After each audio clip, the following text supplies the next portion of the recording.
خوشبو سوچ سمجھ کے انتخاب کریں. عطر لینا تین چیزوں کا انکار نہیں، دودھ، تکیہ اور خوشبو. اگر کوئی دے تو انکار نہیں، لیکن ہر خوشبو لگانا میں درخواست کروں گا ایسا نہ کریں. اس وقت خوشبو کے ذریعے پوری دنیا میں باقاعدہ علاج ہو رہا ہے.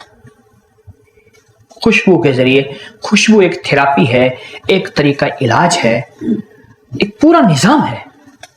اور میرے آقا نے جو خوشبو کو پسند فرمایا وہ پسند فرمایا گلاب کی خوشبو. گلاب کی خوشبو کو انتخاب کریں. میں خوشبو کا واقعہ سنا. شیخ عتیق صاحب ہیں چنیوٹ کے، زندگی ساری جدہ میں گزری. مجھ سے کہنے لگے 24 سال بواسیر میں گزاری، خون آتا تھا، تکلیف میں گزاری.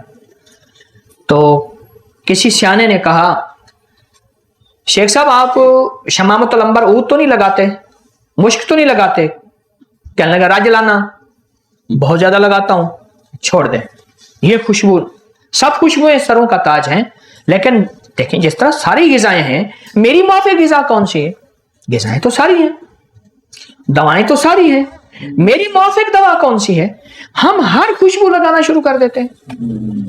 اس سے مزاجوں میں تبدیلیاں، اس سے طبیعتوں میں تبدیلیاں، اس سے حیرت انگیز طور پہ بعض بیماریاں، بعض تکلیفیں، بعض عوارضات ہوتے اس وجہ سے ہیں، ہمیں محسوس نہیں ہوتا. چھوٹا سا واقعہ، ایک خاتون تھی جن کو 30 سال سے سر درد تھا، کبھی ختم نہیں ہو رہا تھا. سر درد تھا 30 سال سے، دنیا کی ہر دوا، آپریشن نہیں، ٹیسٹ وغیرہ وغیرہ. ایک سیانے کے پاس گئے، انہوں نے ایسے دیکھتے کہا، انہوں نے کہ یہ لونگ جو ہے، یہ کوکا لونگ، یہ کتنے عرصے سے پہنا ہے؟ کہا جب سے شادی ہوئی. یہ میری شادی کی نشانی ہے. کہا یہ اتار سکتی ہیں آپ؟ کیونکہ اس میں جو پتھر لگا ہوا ہے یاقوت لگا ہوا ہے. انہوں نے ہاں یاقوت لگائے. کہا آپ اس کو اگر اتار دیں پھر ٹھیک ہونے کے بعد پہن لیں. اٹکا پھنسا ہوا تھا 30 سال کا، جتنا خیر اتارتے ہی مسئلہ حل ہو گیا. کیوں؟ یہ دیکھیں ہماری سورج کی روشنی، ہماری جو سورج کی روشنی ہے یہ 7 رنگوں کی روشنی کا نچوڑ ہے، اور اس میں جو ریز ہیں الٹرا وائلٹ ریز ہیں، وہ آتی ہے پتھر کے اندر، اس سے نکل کے جسم میں جا رہی ہیں. خوشبو کا استعمال، خوشبو کا استعمال ایک تو زیادہ کریں، اور ان تینوں خوشبو میں سے انتخاب کریں. ہمارے جو اس وقت دل کے امراض اور جھٹکے اور ذہنی تناؤ دباؤ، جس کو ٹینشن، ڈپریشن اور بہت سے مسائل کی بنیادیں، جہاں اور بہت سی چیزیں ہیں، عوامل ہیں، وہاں ایک خوشبو خود نہ لگانا ہے یا لگانا ہے تو اس کا انتخاب ٹھیک نہیں ہے. میں کہتا ہوں لگائیں، ضرور لگائیں. عرب غریب سے غریب جو ہے وہ اپنے پیسے جمع کرے گا اور خوشبو ضرور لگائے گا. عرب بہت خوشبو لگاتے ہیں، اس لیے عرب میں اربوں خربوں کا آج بھی کاروبار خوشبو کا ہے، اور پوری دنیا میں خوشبوئیں جاتی ہیں. تو خوشبو کا استعمال، گلاب ایک، دوسرا خس، تیسرا فواکہ کہتے ہیں پھلوں کو اصل میں.